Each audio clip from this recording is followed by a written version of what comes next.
Gorgeous. The word of the day is gorgeous. Now, that in and of itself might be controversial, but we'll get to that. Aston Martin has just unveiled the new Vanquish, and I think it's absolutely fabulous. To me, it's everything an Aston Martin should be. Classically beautiful with a little flair, and propelled by enough power to scare you to your senses. My favourite looking Aston Martin, at least of recent times, has got to be the 2000s Vantage, specifically the V8 one without the hood vents. To me, that car represents everything wonderful about Aston Martin, mostly that it's stunning to look at. Whenever I see one on the road, I fantasize about buying one, and that's a feeling very few sports and supercars elicit in me. The new Vanquish is the first Aston in a long time to make me feel that same way. I genuinely think, just based on its looks, that it's one of the company's greatest triumphs. But why would that be controversial? Well, I didn't think it was until I started reading some of the comments. The main criticisms seem to be around the grille and the black rear panel, so let's talk about it. Is the grille big? Yes. In fact, in pictures it looks massive. And having not seen one in person yet, I've got no reason to believe it won't be huge in person too. But I think people have a slightly reactionary view of large grilles.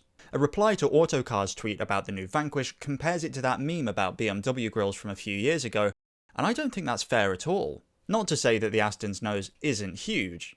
It is. But there's a key difference. The Vanquish pulls it off.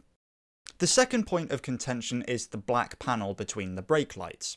This could have cheapened the design and given an impression of a design that was trying too hard. But it didn't. This aspect works for me too. It just does. I don't know what more to tell you. The light design is modern but remains distinctive. The pronounced ducktail creates a distinctively Aston Martin shape without being caricaturish, and overall, even with that two-tone design, it remains the most cohesively designed car from the company, maybe since the V12 Vantage. But if the black really doesn't work for you, you can also body match that panel too if you hate fun. Design has rules, but they aren't hard and fast. It might be unfair for BMW and Aston Martin to do the same thing, and for popular opinion to be different, but sorry BMW, life isn't fair, and Aston Martin have made it work. It keeps the Vanquish tethered to the existing lineup, while in my opinion elevating their existing design language to create the company's best looking car for a long time. The new Vanquish's design is a perfect blend of aggression and elegance that a V12 powered GT car should be. And that brings me to the part of the video where I talk about more than just the aesthetics.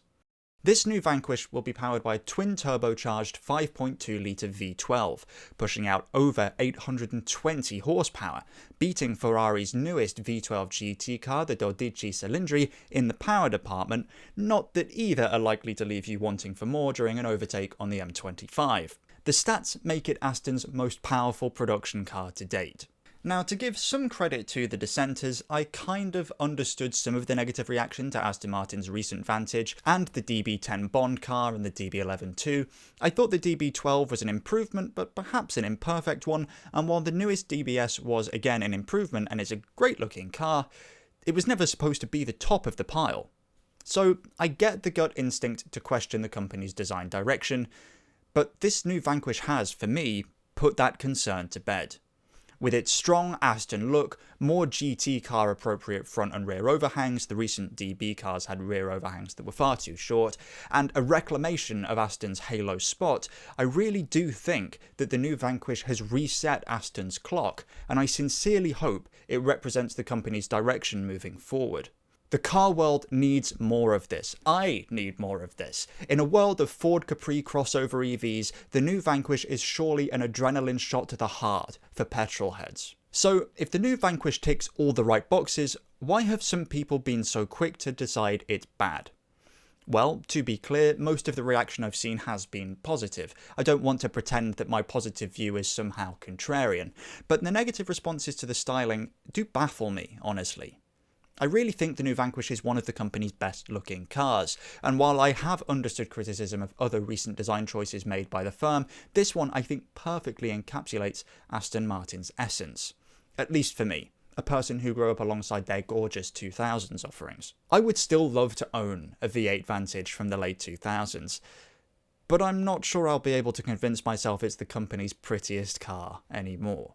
Of course, I've not driven one, so this video begins and ends with aesthetics and numbers, unfortunately. But on those fronts, and them alone, the new Aston Martin Vanquish is a slam dunk. But you don't have to agree with me. If you disagree, I'd love to hear about it in the comments. This channel is all about the discourse, so let's discuss. Subscribe if you enjoyed this video, and maybe I'll make more of them, but for now, bye bye.